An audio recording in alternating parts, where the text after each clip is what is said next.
Son las 8:29 de la noche en Bogotá, Quito y Lima. Gracias por acompañarnos. Seguimos en Directo América, edición nocturna. A continuación, los titulares de la hora. Joe Biden dice que abandonó la carrera por la Casa Blanca para unir al Partido Demócrata. Así lo justificó el mandatario durante su primer discurso después de haber tomado la decisión y en el que respaldó nuevamente a Kamala Harris como su sucesora, alegando que Estados Unidos tendrá que escoger entre la esperanza y el odio. El primer ministro israelí Benjamin Netanyahu habló por cuarta vez ante el Congreso de Estados Unidos.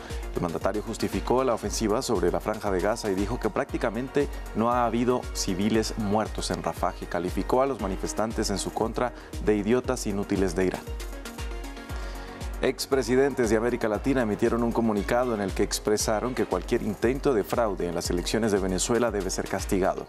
De otro lado, el expresidente argentino Alberto Fernández declinó ser veedor electoral para que no se cuestione su imparcialidad.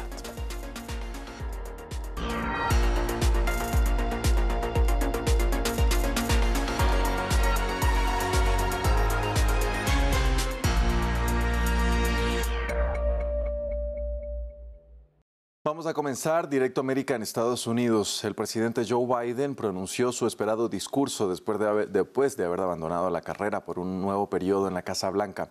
El mandatario, quien ha estado bajo presión de los demócratas, dijo que tomó tal decisión para unir al partido. Durante sus declaraciones también volvió a respaldar a su vicepresidenta Kamala Harris para ser su sucesora y agregó que el país tendrá que escoger entre la esperanza o el odio, refiriéndose al candidato republicano Donald Trump. Y finalmente pareció estar despidiéndose de su vida política tras 5 décadas de servicio. Yo creo que en mi registro como presidente, mi liderazgo en el mundo, mi visión para el futuro estadounidense amerita un segundo periodo, pero nada puede atravesarse en el camino de salvar nuestra democracia, y eso incluye la ambición personal. Entonces he decidido que el mejor camino de aquí en adelante es pasarle la antorcha a una nueva generación. Es la mejor manera de unir a nuestra nación. Saben, hay un momento, hay un lugar. He tenido muchos años de experiencia en la vida pública. También hay momentos, lugares para nuevas voces, voces frescas y voces más jóvenes. Y ese momento y lugar es ahora. Cambiamos de tema, pero seguimos en Estados Unidos. Una sesión rutinaria de control en el Congreso se convirtió en un interrogatorio sobre los avances en la investigación del intento de asesinato contra Donald Trump. El director del FBI, la agencia encargada de las pesquisas, ofreció varios detalles sobre el atacante, pero explicó que todavía no han determinado sus motivaciones ideológicas. El informe es de Rosa Pérez Masdejo. 10 días después del intento de asesinato, el FBI no ha encontrado indicios sobre el móvil o la ideología de Thomas Matthew Crooks, el joven de 20 años que casi mata a Donald Trump antes de morir a manos de un francotirador de los servicios secretos de Estados Unidos. El FBI investiga el episodio como un acto de terrorismo interno. Llegaremos hasta el final. El atacante puede estar muerto, pero la investigación del FBI continúa. Tras la renuncia de la directora de los servicios secretos, que dejó varias preguntas sin responder, este miércoles el director del FBI ofreció más detalles ante el Congreso. La culata del arma del atacante era plegable, lo que podría explicar por qué nadie lo temió hasta que estaba en posición de disparar. Una fecha clave, el 6 de julio, una semana antes del ataque. Se registró para el mitin de Trump y buscó en Internet a qué distancia estaba Lee Harvey Oswald del presidente J.F. Kennedy cuando lo asesinó. Hizo volar un dron sobre el espacio del mitin. El joven se obsesionó con Donald Trump, pero en su teléfono también tenía imágenes de Joe Biden. El clima actual es de un nivel de amenaza alta y lo es desde hace un tiempo debido a una variedad de factores. Es francamente un momento difícil para ser una figura pública prominente.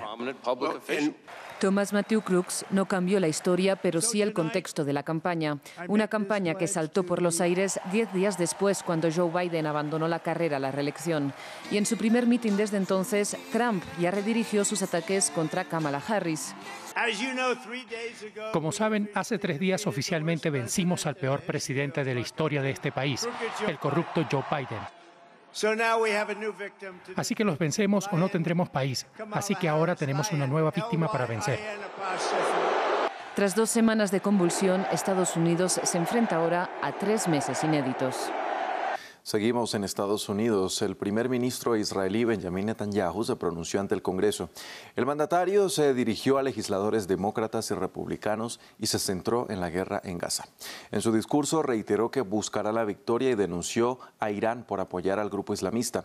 Criticó las protestas pro-Palestina y negó la muerte masiva de civiles en el enclave palestino desde el pasado 7 de octubre. Esto cuando hay confirmados más de 39.000 muertos en la franja de Gaza por la invasión israelí.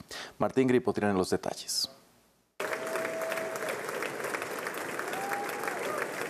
Ovacionado, Benjamin Netanyahu habló ante el Congreso estadounidense. El primer ministro de Israel fue contundente al asegurar que buscará una victoria ante Hamás en la franja de Gaza. Acompañado de militares israelíes, rehenes y familiares, Netanyahu acusó a Irán de apoyar a Hamás. At a crossroads of history.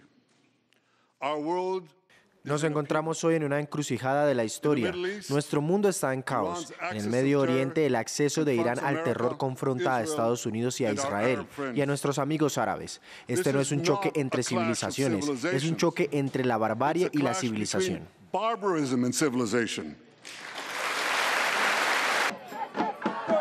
Mientras Netanyahu hablaba, varias personas en apoyo a la causa palestina se manifestaron a las afueras del Capitolio. Protestas que, según la policía de Washington, terminaron con disturbios en algunos puntos. El premier israelí no dudó en apuntar contra los manifestantes.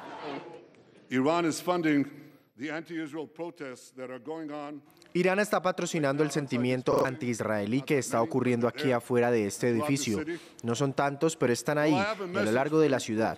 Bueno, yo tengo un mensaje para estos manifestantes. Cuando los tiranos de Teherán que cuelgan a los homosexuales, que asesinan a las mujeres que no se cubren su cabello, estén patrocinándolos, ustedes se han convertido oficialmente en los idiotas útiles de Irán. Netanyahu negó las acusaciones de diferentes organismos, incluso de la Corte Penal Internacional, que denuncian un bloqueo por parte de Israel al ingreso de ayuda humanitaria al devastado enclave palestino. Para el primer ministro, la falta de alimentos y medicamentos se debe a que Hamás roba los insumos. Netanyahu negó además la muerte de civiles en Rafah y volvió a condicionar el fin del conflicto a la entrega de rehenes. Pidió también la desradicalización y desmilitarización del enclave palestino. Y a propósito de la guerra en Gaza, ya son 129 los palestinos muertos por la ofensiva lanzada por Israel contra los barrios del este en la ciudad de Han Yunis, ubicada en el sur del enclave. La situación, según denuncia la Defensa Civil gazatí, está colapsando el Hospital Nasser, el más importante y el único que sigue operando en dicha zona. La organización Consejo Noruego para Refugiados advirtió que en solo 2 días dicha operación ha causado el desplazamiento de 150.000 personas. Continúa la presión internacional sobre Nicolás Maduro para que garantice un proceso electoral transparente en Venezuela este 28 de julio. A las reprimendas del presidente brasileño Luis Ignacio Lula da Silva se sumó el exmandatario argentino Alberto Fernández, a quien le fue negada la entrada a Venezuela para ser observador electoral. Ampliamos en el informe de Samuel Salgado Castro. El gobierno de Nicolás Maduro se aleja de sus antiguos aliados. Aumentan el número de líderes de izquierda en América Latina que le exigen elecciones libres el próximo domingo. Desde el mandatario colombiano Gustavo Petro, que ha pedido estabilidad política para evitar una nueva ola migratoria de venezolanos, pasando por su homólogo brasileño Luis Ignacio Lula da Silva, quien ha sido el más contundente. Maduro tiene que aprender que cuando ganas te quedas, cuando pierdes te vas. Ahora se sumó el expresidente de Argentina, Alberto Fernández, con un tono muy parecido a Lula. Nada es fácil, porque tienen un amigo en problemas. La razón, no viajará a Venezuela como observador internacional. En sus redes sociales compartió el comunicado del gobierno venezolano en el que le pide no viajar a Venezuela al considerar que su presencia puede desestabilizar el proceso electoral.